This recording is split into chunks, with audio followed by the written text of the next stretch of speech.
dia nggak bisa bedain mana budget yang buat iklan, mana budget yang buat marketing, dan mana budget yang buat operasional jamaahnya gitu. Mereka dicampur aduk jadi satu, di mana ini harusnya buat persiapan operasional jamaah untuk berangkat, tapi ini digunakan untuk optimasi iklan, optimasi marketing, dan itu menurut saya fatalnya di situ.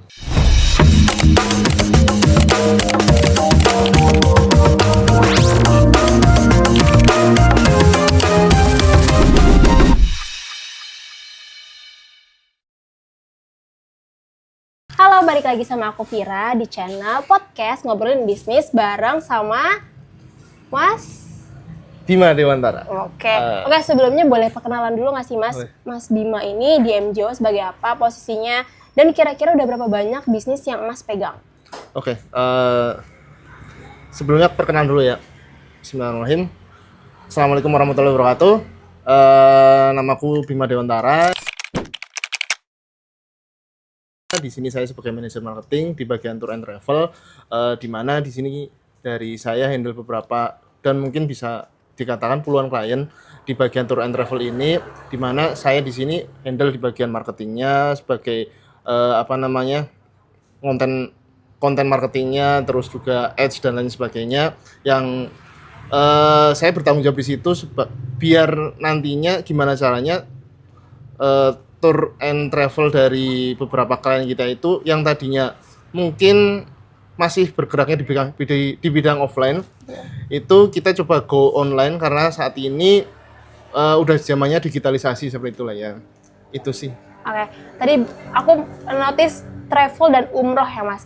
Sekarang kan banyak banget kan, ya yang udah kita tahu lah ya beberapa ada jamaah yang gagal berangkat karena salah satu travelnya gitu kan. Nah, menurut Mas Bima nih, bisnis travelnya udah makin besar gitu kan. Nah, tapi masih banyak yang gagal berangkat kayak tadi disebutin. Itu kenapa sih Mas karenanya? Awal mulanya itu? Gagal berangkat itu mungkin salah satu faktornya adalah dari dari perusahaan tour travelnya itu dia nggak bisa bedain mana budget yang buat iklan, mana budget yang buat marketing, dan mana budget yang buat operasional jamaahnya gitu. Mereka dicampur aduk jadi satu, di mana ini harusnya buat persiapan operasional jamaah untuk berangkat, tapi ini digunakan untuk optimasi iklan, optimasi marketing, dan itu menurut saya fatalnya di situ. Jadi nggak ada pembeda, nggak ada data yang buat bedain mana budgeting buat marketing dan mana budgeting buat operasionalnya. Oke, berarti itu semuanya dia kurang termanage gitu ya, karena semuanya jadi satu semuanya, sehingga si biaya operasional ini bingung mau kayak gimana. Betul. Dan jadi berakhirlah jamaahnya yang gagal berangkat. Oke Mas, nah kalau travelnya nih tadi kan gagal berangkat, kalau misalnya ada travel yang udah dipercaya sama orang dari mulut ke mulut, dari testimoni ke testimoni. Nah, kenapa sih tadi Mas sebutin udah kan digital udah go on kan? Kenapa masih tetap perlu sama digital itu? Itu kayak omnichannel gitu apa ya. Jadi saat offline-nya juga udah jalan, dan kadang katakanlah dari teman ada yang rekomendasiin, atau dari saudara ada yang rekomendasiin, tetangga dan lain sebagainya.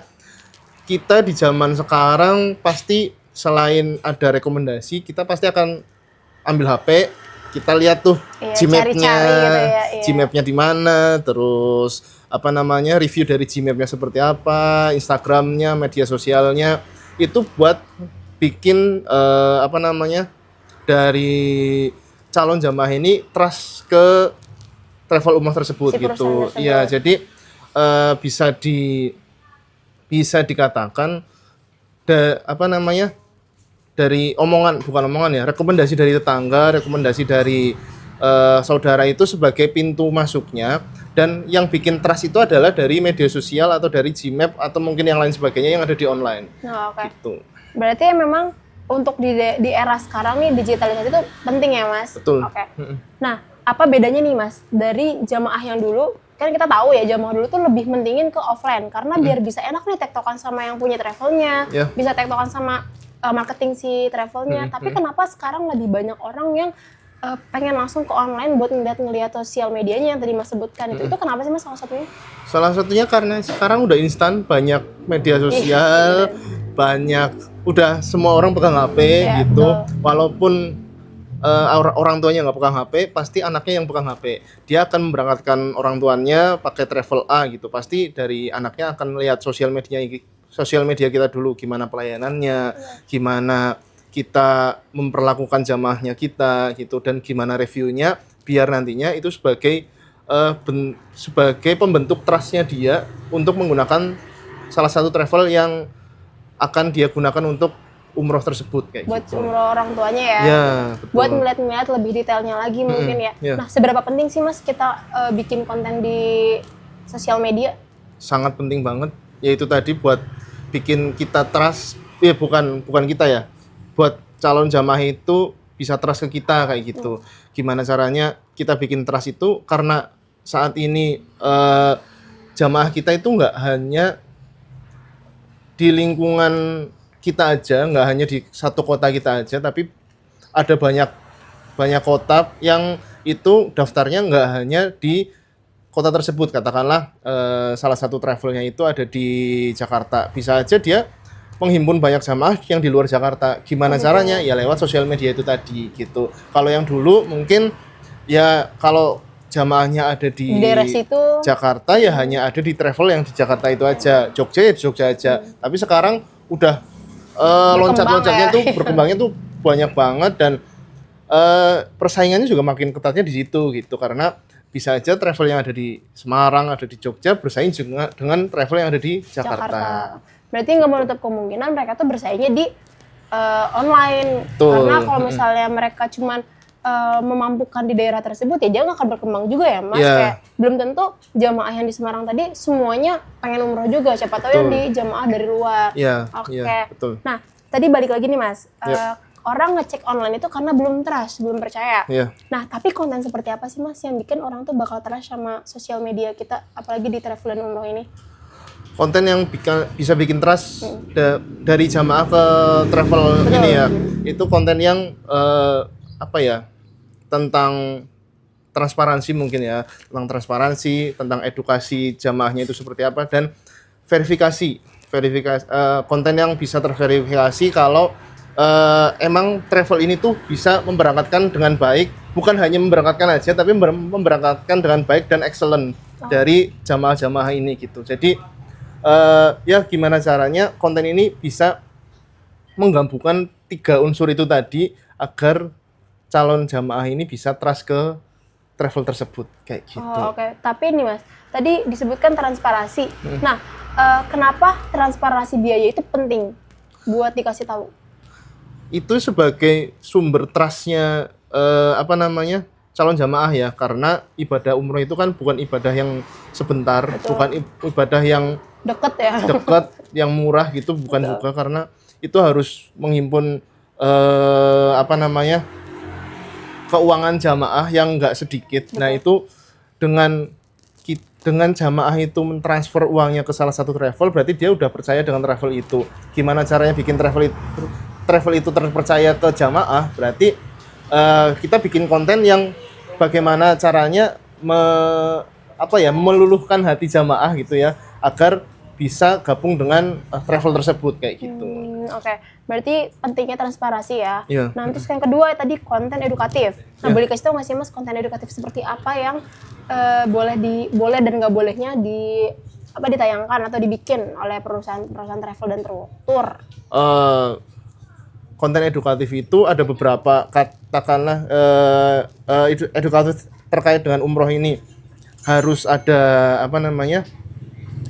kapan DP itu ditransfer ke kita ke travel umroh itu gitu. Terus apa yang mereka akan dapatkan kalau udah DP. Terus itu harus harus di generate menjadi konten yang edukatif ke calon jamaah. Sebisa mungkin untuk membantu juga kan. Betul, ya biar nantinya mereka juga nggak terlalu banyak bertanya juga. Betul. Oh ini ternyata udah terverifikasi, kita udah teredukasi nih dengan konten-konten yang sudah kita upload sebelumnya kayak gitu. Lebih tepatnya membantu agar si jamaah ini siap ya untuk menjalankan ibadahnya gitu. Betul. Nah tadi yang terverifikasi nih Mas, yang ketiga bedanya testimoni yang apa namanya testimoni yang di map sama testimoni langsung itu bedanya apa sih Mas kayak gitu? Testimoni yang di map itu kan lebih ke gimana jamaah yang ada di luar kota, jamaah yang nggak bisa langsung ke kantor untuk langsung tanya-tanya ke customer service-nya kah atau dan lain sebagainya, adminnya dan lain sebagainya.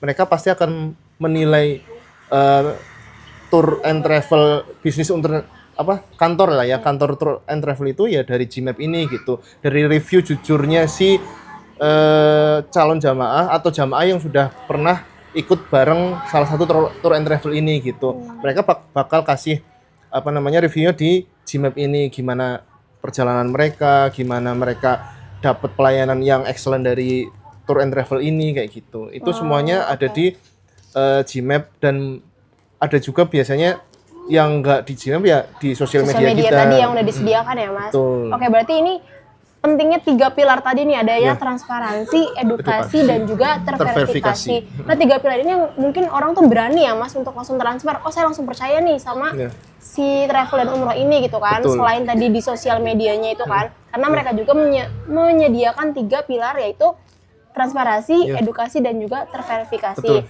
Nah ini juga berlaku buat bisnis-bisnis yang jualannya itu butuh kepercayaan daripada customernya atau jamaahnya gitu. Oke Mas, balik lagi tadi di sosial media. Di iklan Mas ngiklannya juga? Ngiklannya Kita juga. ngiklannya juga. Bedanya apa sih Mas ngiklan di iklan di Meta Ads di produk terutama jasa yang travel dan tour ini sama produk yang lain? Yang lainnya itu lebih ke produk fisik mungkin apa ya? Iya betul. Oke. Kalau produk fisik itu kita iklannya kan karena mungkin harganya nggak yang terlalu mahal, mungkin bisa ya paling di bawah 1 juta lah ya itu kalau produk fisik. Tapi kalau produk tour and travel ini apalagi umroh itu kan berkaitan dengan budgetnya jamaah, di mana budget jamaah paling untuk tour and travel ini kan bisa 30 juta, bisa di atas 20 juta lah ya.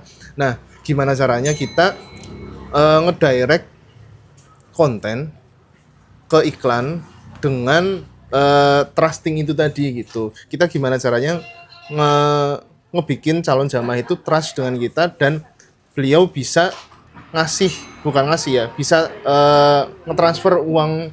Kayak oke lah, gue daftar di sini. Iya gitu. Nah itu trikinya di situ, nggak susah sih sebenarnya, tapi trikinya adalah yaitu gimana caranya kita yakin gitu ya. Gitu. Nah di sini peran CS itu menurut saya penting banget di sini gitu. Menurutku penting banget di sini karena saat udah ada chat yang masuk nih, tanya-tanya gimana caranya CS itu bisa lebih meyakinkan si calon jamaah ini. Gimana caranya, jangan by chat kalau saya, tapi langsung ditelepon. Kita telepon, ngomong baik, ya bukan ngomong baik-baik ya, tapi gimana caranya dari CS itu kasih edukasi yang baik lah ya. Komunikasi yang baik, produk knowledge-nya seperti apa dan lain sebagainya, agar nanti dari calon jamaah ini bisa lebih percaya dan oke, aku milih ini nih kayak gitu. Kalau mungkin produk-produk yang fisik yang ya di bawah 1 juta lah ya, by chat it's okay gitu, mereka akan lebih percaya dan nggak yang bertele-tele. Tapi karena transaksi uang yang lebih besar dari itu, by phone itu menurutku lebih worth it dibandingkan by chat aja gitu. Itu dari iklan ada ya chat yang masuk, tapi kita strateginya udah bedain tuh ya. Iya, tapi kita harus minta waktunya ke calon jamaah buat kita telepon, jangan by chat kayak gitu. Mungkin perbedaan strateginya gitu ya Mas. Kalau yang mungkin karena jasa ya Mas, karena butuh kepercayaan, lebih baiknya kita langsung menelpon agar komunikasinya itu tidak miskom lah ya istilahnya. Tapi kalau misalnya di produk fisik mungkin bisa sekedar chat, tapi lebih dibikin percaya lagi gitu kan ya Mas. Nah, ada nggak sih Mas tips-tips buat travel yang baru mulai nih, gimana cara nentuin budget terutama di iklannya biar mereka tuh nggak cuma buang-buang uang doang gitu kan, apalagi ini kan buat travel gitu loh. Yang jelas kalau yang dari budget ini kita harus tentuin dulu target berapa jamaah sih yang mau kita berangkatin kayak gitu, berapa jamaah. Terus nanti selain budget operasionalnya juga yaitu tadi budget iklannya, kira-kira dari calon jamaah dari target calon jamaah kita generate menjadi berapa rupiah sih biaya yang mau kita lemparkan ke Meta Ads atau mungkin yang lainnya, agar itu di-generate menjadi chat WA, dan itu nanti bakal kita telepon, ya itu harus dihitung sedetail mungkin apa ya gitu. Jadi nantinya kadang ada beberapa travel itu yang ya udah terserah lah mereka, terserah lah dari kamu tuh mau ngiklan berapa, nanti kita sediakan. Nanti kalau ada chat yang masuk, nanti kita akan optimasi. Bisa aja kayak gitu. Tapi dari kitanya malah yang jadi kurang optimal karena kita jadi nggak tahu budgetnya ya. Iya, ya udah kita nggak tahu budget maksimalnya berapa, optimalnya berapa kayak gitu. Tapi kalau dari tour and travel ini itu udah punya budget sekian untuk untuk iklan, dengan nantinya kita ada target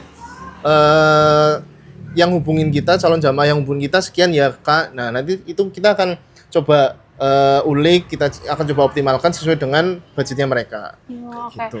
Nah tadi berarti disesuaikan lagi sama budgetnya. Tapi paling penting nih Mas, format iklan seperti apa yang harus kita pakai yang paling ngena gitu di audiens, kayak misalnya kayak carousel kah, video kah, atau foto biasa kayak gitu? Kalau menurutku karena ini jasa, dan jasanya ini malah lebih fokus lagi ke ibadah, format video itu menurutku sangat ngena banget dengan kita ngevideo jamaah lagi tawaf, kita ngevideo Ka'bah, kita ngevideo Masjidil Haram, kita ngevideo Masjid Nabawi, keseharian jamaah di sana. Nanti mungkin ada kayak konten-konten koper-kopernya jamaah dan lagi manasik dan lain sebagainya. Itu lebih ngena juga ke jamaah, biar nanti mereka juga akan kena di hatinya.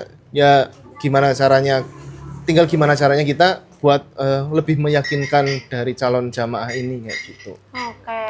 Nah itu guys, tadi semuanya itu penting ya Mas, tapi bagaimana kita cara mengaturnya lagi, bagaimana cara kita mengemasnya lagi agar itu menarik dilihat sama audiens atau jamaah-jamaah. Nah oke nih Mas, dari pengalaman Mas ngedampingin klien ya, kesalahan paling fatal apa yang sering dilakuin sama travel umroh dan dalam digital marketing ini loh? Oke, ya itu tadi yang tadi aku sebutin. Yang pertama, budgetnya mereka ada beberapa yang budgetnya mereka jor-joran. Iya betul. Jadi asal ya udah terserah mau ngapain, yang penting ada chat yang masuk, ada yang hubungin kita gitu, ada kayak gitu. Dan ada juga yang dari tour and travel ini tuh nggak memisahkan mana budget buat marketing, mana budget buat operasional. Nah itu menurutku yang lebih fatal yang terakhir ini tadi, karena ada hak jamaah di situ, di mana hak jamaah ini yaitu ada di uang operasional ini. Dan kalau marketing kan itu emang budgetnya dari tour and travel ini sendiri yang udah diakuisisi dari calon-calon jamaah yang sebelumnya yang udah yang udah daftar di kita, dan itu menjadi uang kita, it's okay gitu. Tapi kalau sampai melibatkan uang jamaah yang digunakan sebagai uang operasionalnya mereka, itu kesalahan besar. Itu kesalahan besar. Nah itu mungkin harus dipisahkan dari awal, mana uang jamaah yang buat operasional, mungkin buat mereka, buat jamaah-jamaah ini nanti sampai di Saudi dan kembali lagi ke tanah air, dan mana uang jamaah yang mana uangnya perusahaan yang itu bisa dioptimalkan sebagai budget marketing. Oke, nah itu pelajaran-pelajaran yang harus diambil nih buat para travel atau perusahaan umroh kayak gitu yang pengen si perusahaan itu dipercaya ya Mas, gitu ya, dipercaya, dan banyak jamaah nanti yang kepo nih sama jamaahnya sama travel tersebut. Betul. Oke. Satu lagi yang tipsnya mungkin kayak fast respon itu penting banget. Betul. Jadi saat ada yang ngechat atau mungkin ada yang telepon, walaupun itu malam-malam, namanya perusahaan jasa, harus diangkat. Standby ya. Harus benar-benar standby, walaupun itu malam-malam, walaupun itu ya jam 11, jam 12 malam, ya kita harus standby di situ gitu. Karena kita nggak tahu kapan mereka ada waktu gitu kan. Kalau kita nggak angkat, udah nih mereka bakal lari ke travel yang lainnya kayak gitu. Itu satu. Kemudian update Gmap juga penting, di mana selain kita update di sosial media, di TikTok, di Facebook mungkin, atau mungkin di Instagram, tapi di Gmap-nya kalau nggak update pasti akan lari juga nih calon jamaahnya itu. Makanya selain 3 media sosial itu tadi, itu harus ada update Gmap juga, di mana update itu nanti ya foto-foto dari calon jamaah, foto-foto mereka lagi manasik, atau mungkin foto-foto mereka di Masjidil Haram mungkin, atau mungkin di Saudi saat perjalanan, kita harus update setiap hari. Setiap hari itu, bukan yang sebulan sekali atau seminggu sekali, tapi itu setiap hari. Harus setiap hari. Harus setiap hari, karena kita nggak tahu mereka bakal, kalau kayak kita aja lah, kita mau ke salah satu kafe atau mungkin kita mau ke salah satu wisata, pasti kita akan cari tahu dulu kan di Gmap-nya, ini update-nya kapan sih? Wah, 3 bulan yang lalu, enggak gitu kan. Nah, tapi nggak tahu nih kalau sekarang ya. Iya, kita kan nggak tahu Betul. sekarang tuh kondisinya seperti apa. Tapi kalau update-nya setiap hari, pasti itu akan menjadi nilai Poin lebih besar ya. ya, betul. Itu sih kalau tips tambahan dari aku kayak gitu. Oke. Jadi intinya nih guys, digitalisasi itu bukan pilihan tapi sebuah keharusan yang emang semua bisnis itu pakai ya Mas. Nah, bahkan orang yang udah dapetin rekomendasi dari teman-teman aja itu belum tentu langsung trust, tapi mereka juga butuh sosial medianya secara langsung yang udah terbukti terpercaya, terutama tadi menggunakan 3 pilar tadi ya Mas. Transparansi, edukasi, dan juga terverifikasi. Nah, buat kalian gimana nih, udah di tahap mana nih bisnisnya? Udah di tahap transparansi, edukasi, atau udah di tahap terverifikasi? Boleh tulis aja komen di bawah ya. Oke guys, terima kasih buat hari ini, terima kasih buat Mas Bima. Sampai ketemu di episode selanjutnya. Jangan lupa subscribe, see you. Dadah.